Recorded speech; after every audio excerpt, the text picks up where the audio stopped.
All things come down to the fifth and final Rivalry Series game between Hockey Canada and USA Hockey. Plus, we have not just your three stars of the week, but your players of the month in the PWHL. All that and more coming up on the Women's Hockey Report. This is the Women's Hockey Report presented by Locked On NHL. Your weekly look at the world of women's hockey. From the PWHL to the international stage, it's the Women's Hockey Report on the Locked On Podcast Network. Your team every day. Hello, WoHo fans and general believers that, yes, women can play hockey and do almost anything that they want to do. Erica L. Ayala here alongside Rachel Donner. This is the Women's Hockey Report. We have a lot to chat about, including who doesn't love a good rivalry series? We've got some PWHL action to talk about.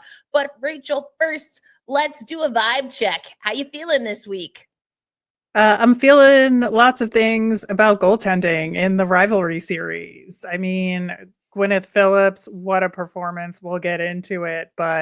And also a shocking, I would say, shootout for Renata Fast at the same time. Yes, lots of goalie love, or at least conversation on today's episode. I am loving the tendy love that we're gonna give. I'm also very concerned about some of the injuries that we have to talk about. Not my favorite thing to talk about. And we kind of alluded to, that no one's healthy at this time of the hockey season on the last episode. And then, well, lo and behold, we found out exactly that with some roster changes to the rivalry series. So let's just jump right in. We're going to start with the rivalry series, then give you the PWHL recap. We know there's a little bit of a break for the rivalry series, the international break. And then, as I mentioned, we'll give you the three stars of the week, as well as the players or the superstars of the month of January. Rivalry series tied ahead of Game 5, which will be this Saturday, today, at the time that this program airs. It's going to be 6 p.m. Eastern time. You can watch on the NHL Network if you are not lucky enough to be at Prince Edward Island to take this one in. But let's talk about Game 4, because that just happened, and that is why the series is tied. But I want to talk about the replacement players. We had four players brought in from the last time, Rachel, that we talked about the rivalry series on last week's episode. We did, and that's due to some injuries in the PWHL. So as we know, Alex Carpenter got hurt recently. Grace Zumwinkle hasn't been available for quite some time now. And then Gabby Rosenthal and Haley Skamura were also unavailable. So they brought in Izzy Daniel, who I thought was a good choice as a replacement.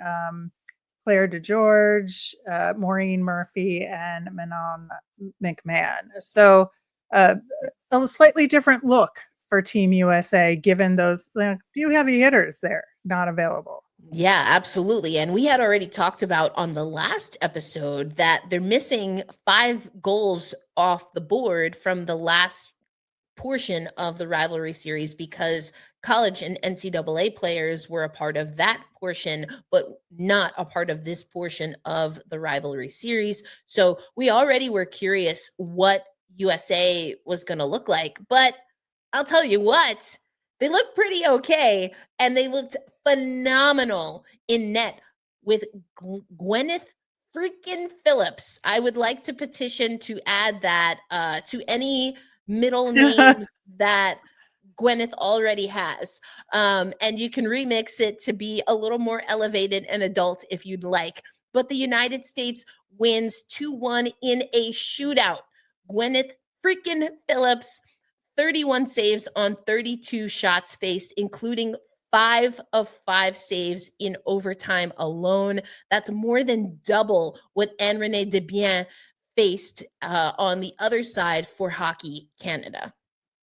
Right. And what's interesting is about how the flow of this game went related to goaltending, because Gwyneth Phillips had to face 14 shots on goal in the first, and there were only 13 total between the next two periods for Team Canada. So, it came fast and furious for her in that first period, and she stood tall. And I think that was like a game changer for USA. And they figured out if we can just hunker down and prevent shots and prevent high quality shots, we can win this thing. And, we Right. can talk about the 6-on-5 at the end for Canada with the empty net, Oh my gosh. but Chaos. it was a great play, but that led to the Blair Turnbull goal there It at the was. end. But I think Team USA figured out a good strategy based on how well Phillips played in that first period. Yeah, and to your point, the way that the United States was able to hunker down, again, perhaps not having um, players that they're expecting to have as we get closer to world championships, whether that's some of them that are with the NCAA, some of them that are hurt. I think that was kind of the goal. I always say, because of the Women's World Cup on the soccer side, I liken this strategy to Sweden because that's how they upset the United States all those years ago. But sometimes, you have to just play to the strengths that you have. And the fact that Canada was still able to get that many shots up on Phillips is also saying something.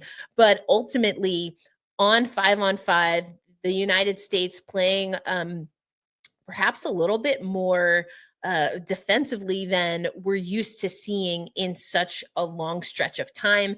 They do get the first goal in the game, and that came on the power play from Hillary Knight. Yeah, and I think it was a very good goal for Team USA. Hillary Knight, of course, is always going to be net front to try and pick up that garbage and pot it, and she managed to lift it up over the goaltender there. But it was a very important statement goal for USA to make, given what seemed like a very imbalanced roster. So, like to get that first goal in the game, I think went a long way. Absolutely. Hillary Knight, assisted by Britta Curl. I also found this a wild fact. So USA has won, Rachel, uh, 10 gold medals in the women's world championships. 10 gold medals. Hillary Knight has been on 9 of those 10 Oh my gold medal god. winning teams.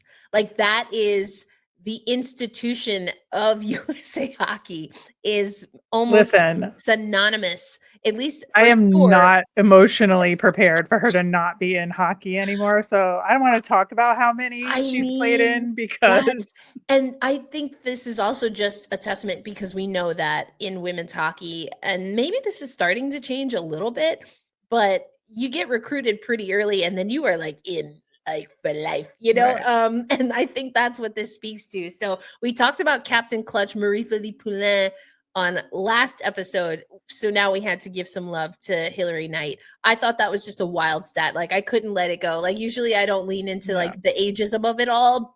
And I don't see this as an ageism thing. I mean, some people will take it there. That's just a wild stat to me. No, That's insane. absolutely. Absolutely. That's so wild. Speaking of Hillary Knight, gets the goal in regulation, but also scores the first shootout goal. Hillary Knight shoots first for the United States. Yeah, and then we get goals from Hannah Bilka and Kelly Panic. And that's all you get in the shootout. Marie-Philippe Yep. Poulin, Brianne Jenner, Jamie Lee Rattray. I love seeing Jamie Lee Rattray out there. Taylor Heisey. None of them were able to get past Anne Renee Debien and Gwyneth Phillips. So it's Knight, Bilka, and Panic and Panic ultimately securing the win for the United States. What did you make of the shootout there? Yeah, that's what was so crazy to me because I just did not expect USA to score like 3 out of their 4 attempts in a shootout against San Rene Debian. It was just after, especially now she obviously didn't face as many shots, Hmm. as Phillips did, but at the same time, she had some clutch saves, and she's generally like a very solid goaltender and has made clutch saves against, breakaways and such. And so like, I just don't know what was going on there. The fact that she didn't stop, that she only stopped Taylor Heisey was like, it was just weird to me. But maybe it's just like a weird shootout for her. I don't know. Yeah, yeah, it's interesting, especially given like we were talking about what happened in regulation. I think also though, when you have a United States team that I think really has been so driven by their offense for so long. It's not that the defense wasn't there, but it was squarely on the shoulders of the defenders, in my estimation. I think that's been starting to change, honestly, for both of these federations. I had a really interesting conversation with Philippe Poulin, excuse me, at in Beijing regarding just that and the defensive part of her game that she's bringing now.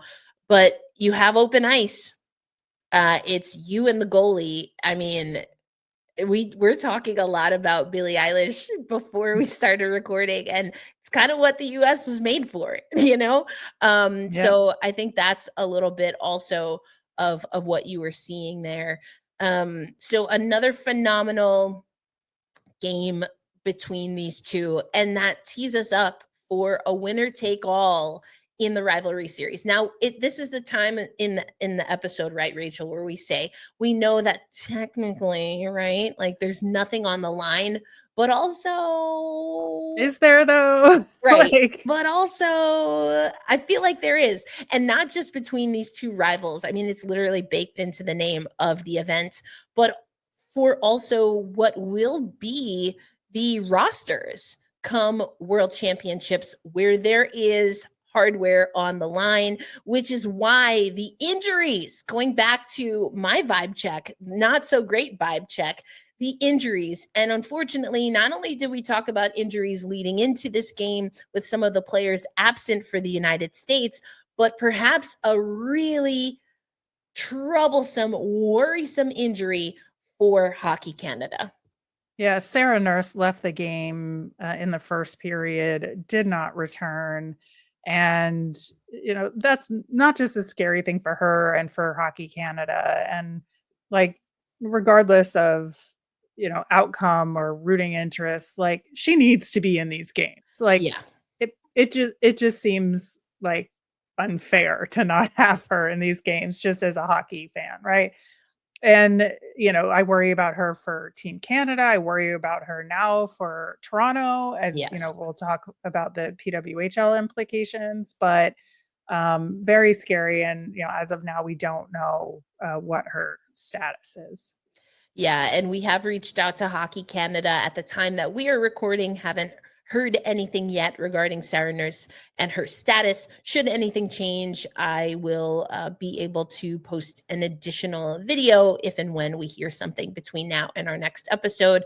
So stay tuned there. Also, have to mention, like, not here for Sarah Nurse going down during Black History Month. That's right. I said it because that's how I feel. I mean, But fair. I mean, come on. So again, today, February 8th, Prince Edward Island, 6 p.m. Eastern Time, NHL Network. So we talked about goalies, and we're going to wrap up the rivalry series conversation in our opening segment talking about goalies, because I want to know, Rachel, who you got in net for Hockey Canada and for USA Hockey in winner takes all game 5. I would think Team Canada would put Mashmeyer in. That would be my supposition, because they would definitely choose a different goaltender. And she just, with kind of more on the line, seems like she's the go-to there. Schroeder would be nice, but I just really think that's the case. And then for Team USA, I don't know. I mean, I feel like they're not going to put Phillips back in, right? Because again, you want to get multiple players a chance here. Nicole Hensley, I don't know. Aaron Frankel is probably the right decision here. Yes, sadly, I agree with you on both counts. Although, if we were to show our notes for this episode, I have literally typed Put in Schroeder, you cowards. I want to see Corrine Schroeder because as much as this is the rivalry series, we just talked about it, there are things on the line, but there are also implications for the roster, whether it's world championships, we've got the Olympics coming. We're already beyond the 1 year mark, so it's less than a year away, the Winter Olympics. I would love to see Corrine Schroeder. Corrine Schroeder, we have talked about what she can do in the PWHL. And sure, it was one thing when she was playing with Boston and you wanted to say the PHF wasn't best on best. Well, what's the excuse now? She's crushing it when it comes to the stats. And again, we'll talk a little bit more about Corrine Schroeder and other players of the month and of the week. I would love to see it. That being said, I'm with you.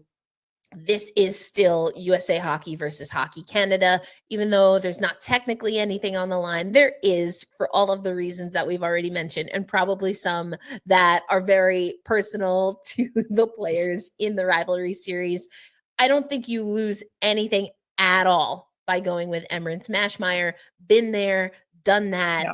You know what you get from MASH. That being said, when does a player like Corrine Schroeder get an opportunity like we saw with Phillips? Just as an example, Erin Frankel has had to bide her time. So we know that's how it goes.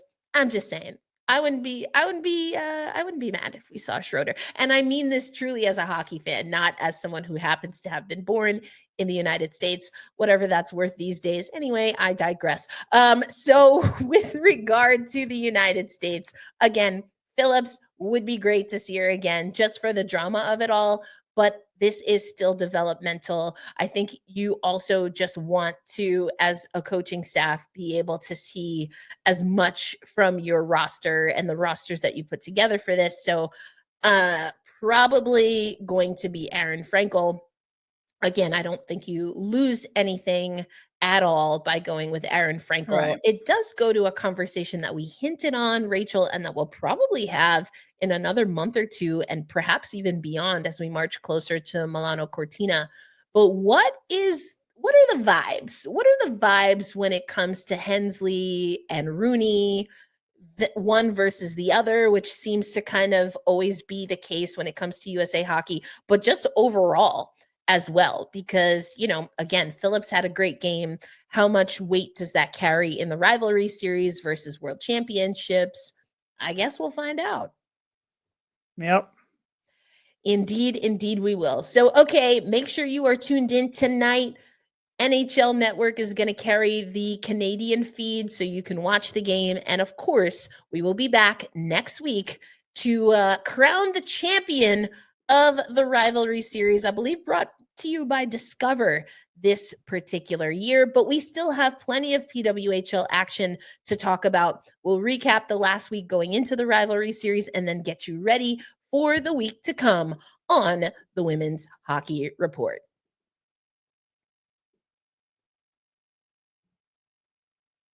Looking for tickets to your next big event, whether it's a concert, comedy show, or a sports game, finding the right ticket at the right price can be a headache. But with Game Time Picks, it's never been easier. And let me tell you how it works. With Game Time Picks, the app does all the hard work for you. It curates the best deals so you don't have to waste time searching through endless ticket listings. I've been using Game Time Picks for a while now, and the view from your seat is a game changer. So before I hit buy, I know exactly where my seat is and what the view will look like in the venue. It's so reassuring.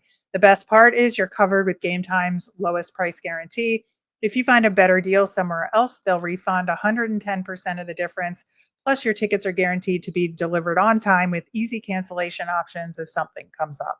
Take the guesswork out of buying tickets with Game Time. Download the Game Time app, create an account, use the code LOCKEDONNHL for $20 off your first purchase. Terms apply. Again, create an account, redeem with the code LOCKEDONNHL for $20 off. Download Game Time today. Last minute tickets, lowest price guaranteed. And we're back for segment number 2 of the Women's Hockey Report on this February 8th, 2025. Erica L. Ayala alongside Rachel Donner. And I left the Game Time ad up there. There we go. Download the Game Time app. We also were talking offline about maybe connecting in New York, using that Game Time app to catch a few shows in New York, and of course, all of the women's sports. But all right, Rachel, we talked about the rivalry series. We talked about, unfortunately, some players that the carryover injuries from the PWHL impacted their status for the rivalry series. To be determined what's going on with Sarah Nurse and, of course, Alex Carpenter. But speaking of Carpy and the New York Sirens, let's take a look at where things stand in the standings, because there have been some shakeups, including with a team, Ottawa, that I said, Rachel, I was like, I think this team they have to have a prove it week. And Yeah. I don't think that they did. No, they unfortunately did not, and that kind of puts them in the basement of the league right now, especially if you look at points percentage, because there's a little bit of varying games played here. They were definitely at the bottom, even though they have the same number of points as Boston right now. Yeah. And it's really disappointing because this team has a lot of talent and a lot of skill, and they just can't seem to put together wins. And they're like a low scoring team. So they have to grind out these low scoring wins. And when that doesn't happen, like they just don't have a chance, it seems like. Yeah, it's a little unfortunate because I think there are some scoring options there. It's just things don't seem to be clicking. They're not quite working. We talked about the trade, and I do think they needed to shore up some things defensively, to your point about that this is a relatively low scoring team, but Yeah. that comparative to some of what you're starting to see, which we knew was going to happen, right?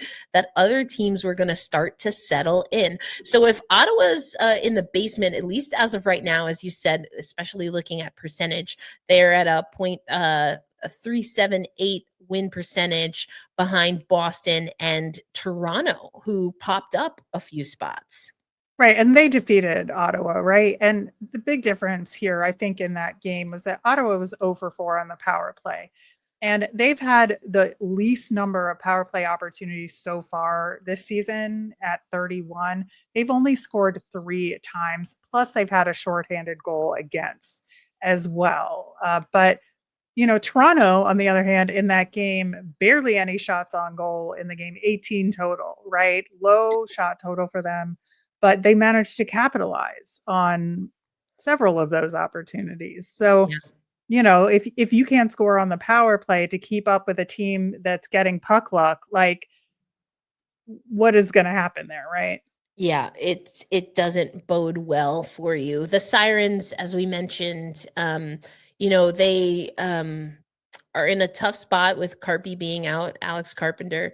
And they dropped back-to-back games here. So because of some of the jockeying that has happened with the bottom three, New York pretty much maintains that spot in the 3 spot, even though they are below a 500 win percentage, I should say here, 20 points in the standings. Toronto, though, now with 19, and the Fleet and Courage, or excuse me, completely different league. The Fleet and Charge, excuse me, sitting with 17, as you said. So, we're going to talk about New York by way of some of the superstars of the month and, players of the week.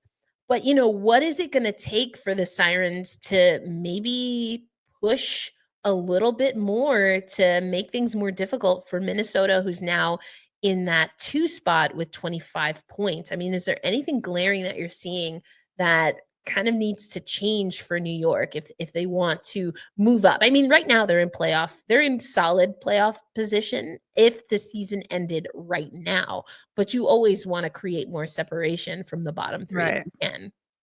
Right. So with New York, I think you can also point to special teams Mhm. for them. So you look at their game in Boston, and that was a shootout, so they did collect point there. But I think, first of all, neither team scored on the power play, and there was like 8 billion penalties in this game, right?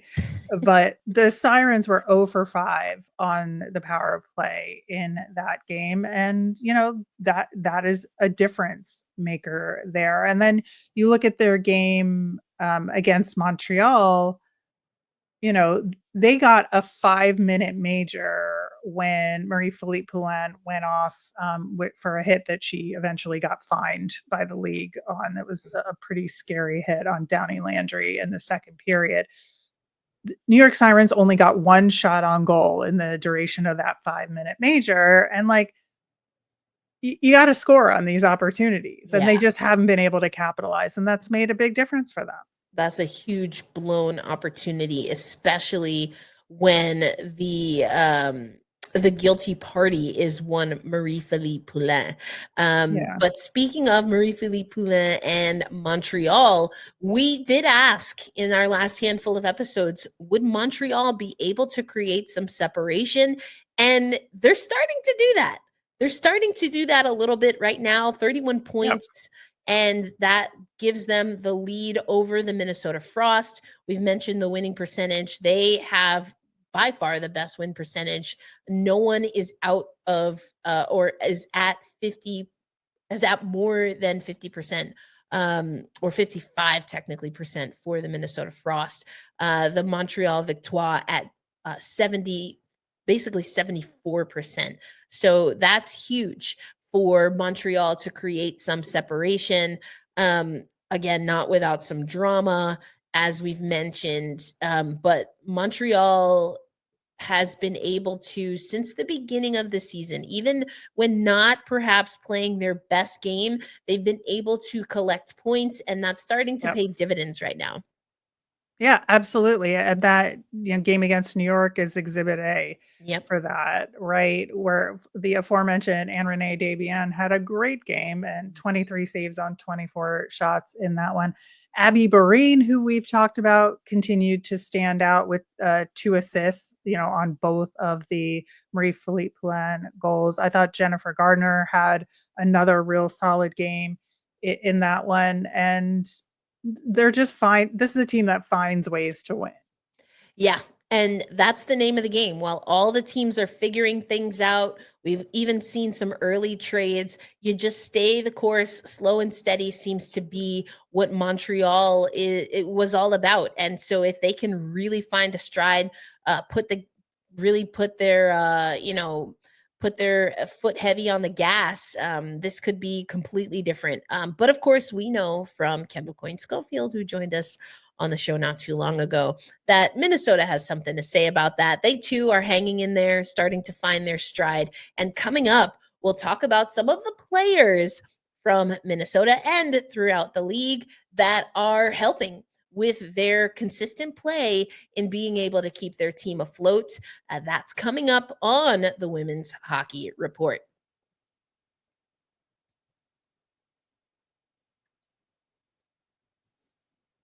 All right, Rachel, the start of Black History Month means, well, we just finished January, which also means that we have another collection of not just your players of the week, but also your players of the month.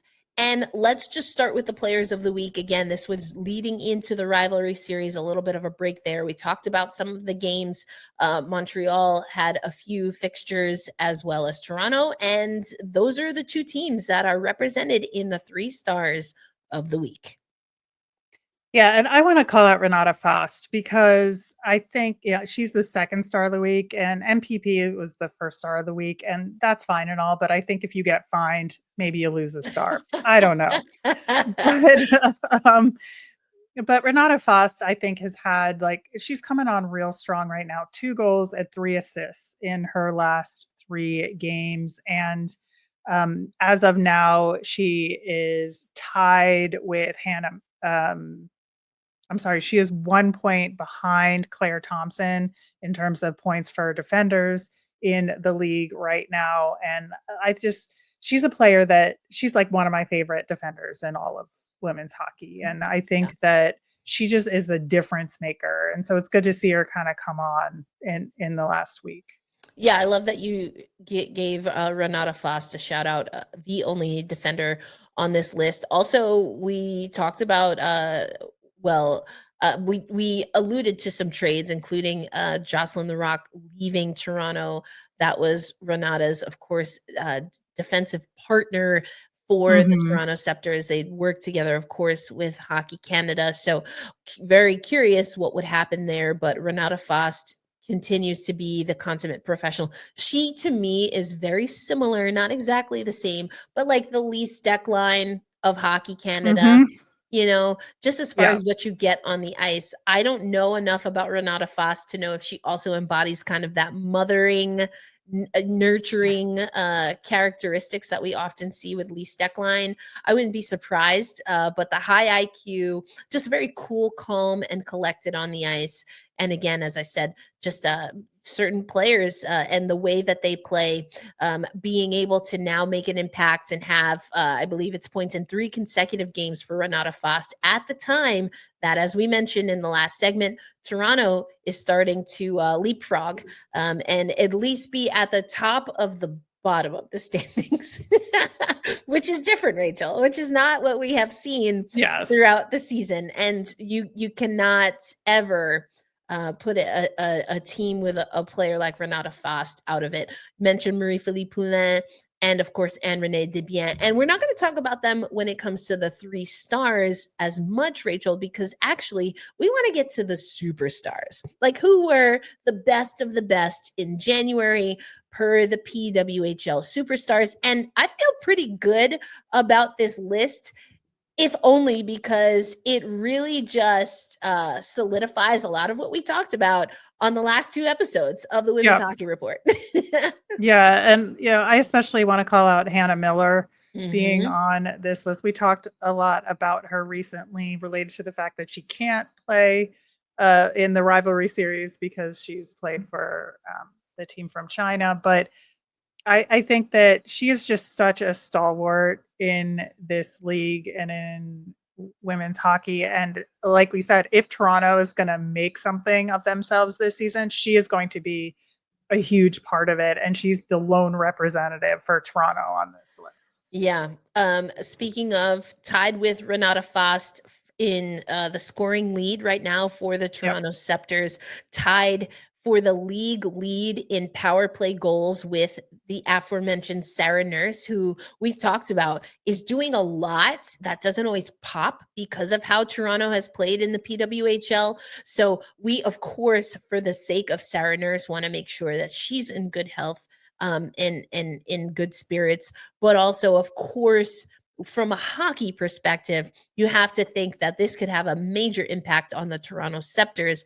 And it's not like it's a quote unquote great loss for Hockey Canada either. But given that Sarah Nurse has really been the kind of quiet uh, engine behind this Toronto Scepters team, to see players like Fast and Hannah Miller also start to level with her Yep. when it comes to the points that they're getting for the team, that's going to be huge again if we continue to see the Toronto Scepters rise in the rankings. I mean, I think on this list, I mean, there's some obvious ones that we could go to, but I think I'm going to go to Erin Ambrose here. Mm. A defender. I love seeing a defender on these lists. Well, I mean, they were going to give us 2 either way because it's the players of the month. We're going to get 2 defenders either way. But Erin Ambrose, 8 points in 7 games in January for a Montreal team that, as we just said, is starting to create separation. Tied for second in the PWHL, just behind Renata Fast when it comes to impact from the blue line, a plus 11 rating through 14 games that leads the league.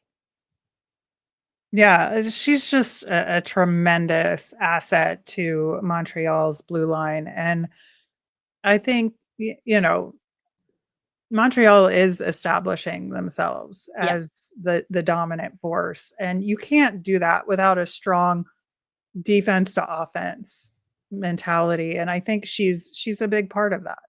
Yeah, especially because mention the points and where she stands, Erin Ambrose, that is comparative to Fast, who we've already talked about, and the league. But the points that we're getting from Erin Ambrose are all assists. And we talked about that on the last Mhm. episode. And that point that you made, Rachel, about going Yeah. from defense to offense, that transition game, that's what makes the assists, 9 assists, stand out for Erin Ambrose and of course for this Montreal team.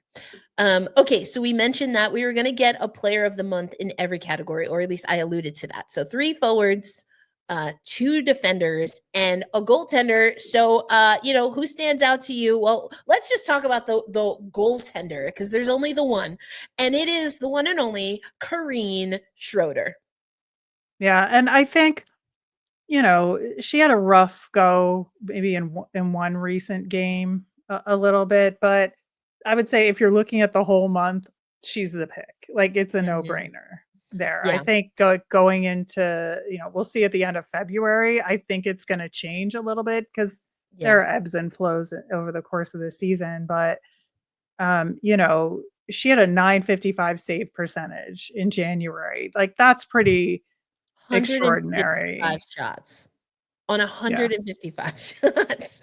Like, okay. That's wild. So we did mention though that Anne-Renee Desbiens, it seems like Schroeder and Anne-Renee Desbiens on any given week, Right.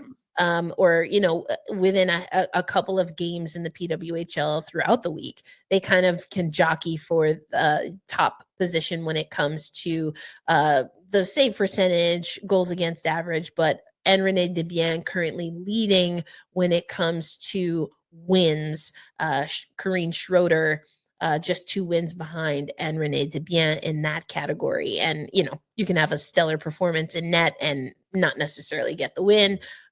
So it's interesting though that the Sirens have Schroeder, and then it is Hannah Miller from the Scepters here.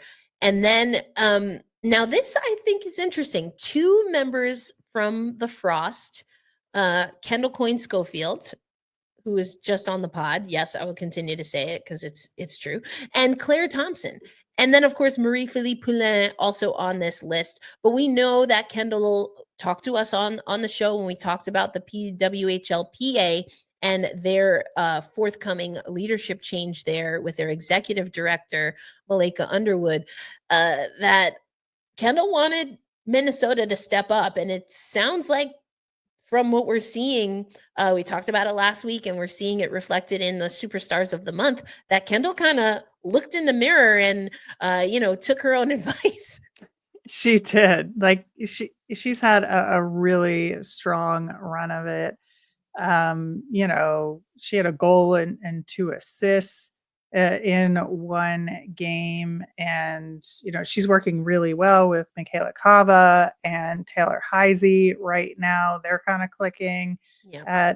at the moment, and so I think that like if there was like a and Captain Obvious in terms of like who's gonna be leading the league or be near the top or have a month like this, it's gonna be her and Marie-Philippe Poulin, right? Yeah, absolutely. Again, both represented. Though what we're seeing as far as her 14 points on the season, only one player has bested Kendall Coyne Schofield, and that is Sarah Fillier. And you talk about no-brainers. I know we're starting to see predictions for end of season awards. And I mean, we talked about it. Was it our first official episode, Rachel? I think so. We already are on the record with who we think is going to win for Rookie of the Year.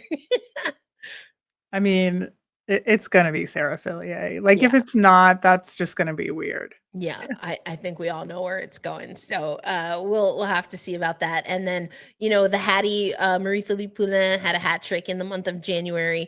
10 goals, has already matched her season total for all of the inaugural season. She is tied for 7th among league leading scorers.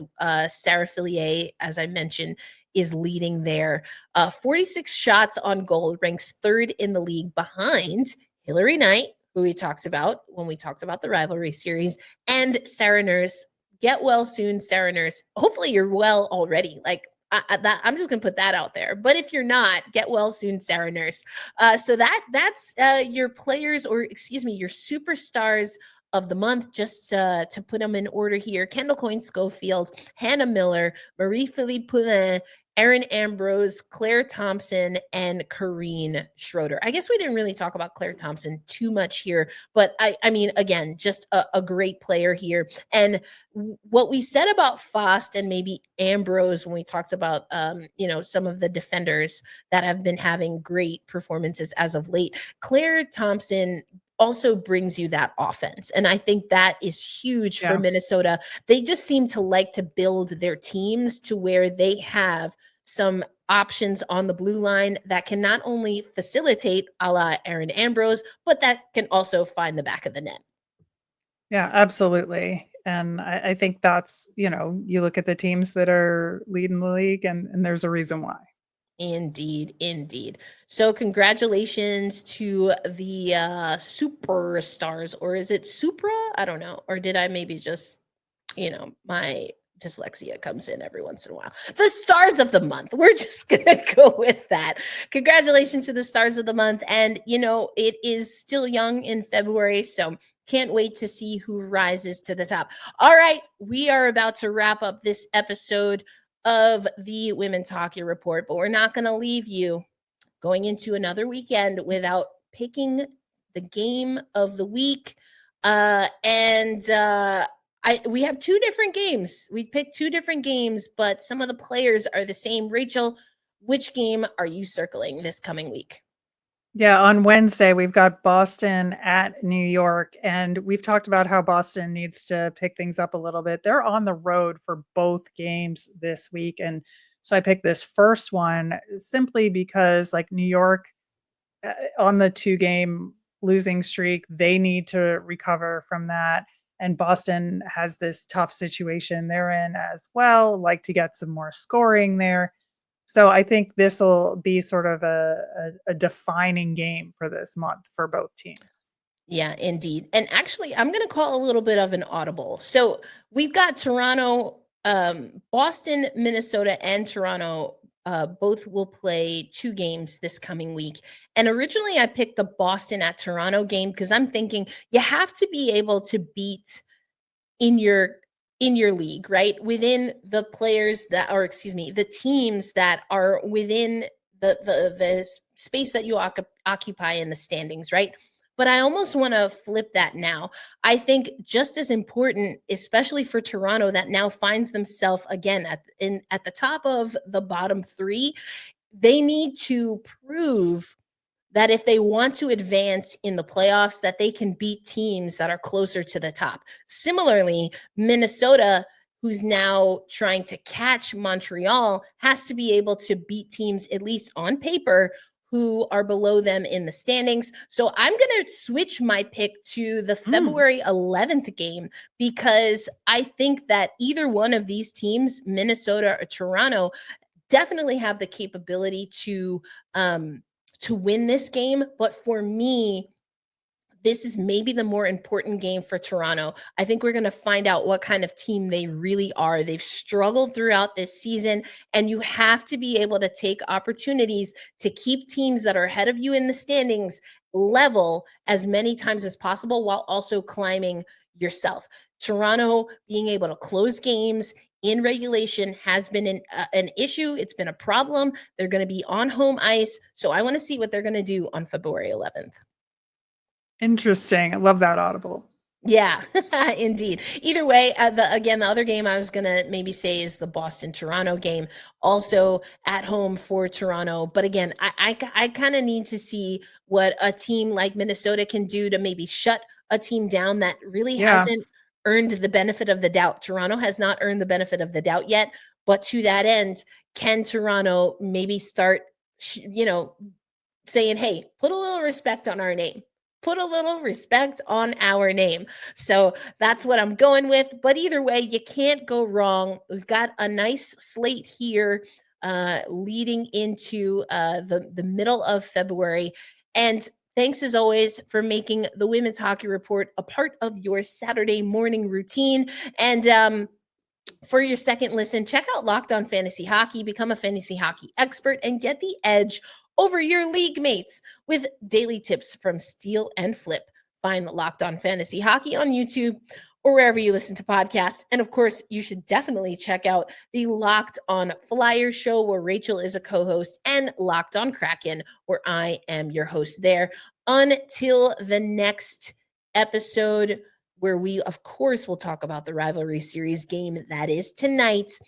We will catch you on the interweb somewhere, especially if we get some updates on Sarah Nurse. But again, until that next episode, be well, be kind, stay safe, stay warm, and we'll catch you on the next Women's Hockey Report. Peace out, everybody.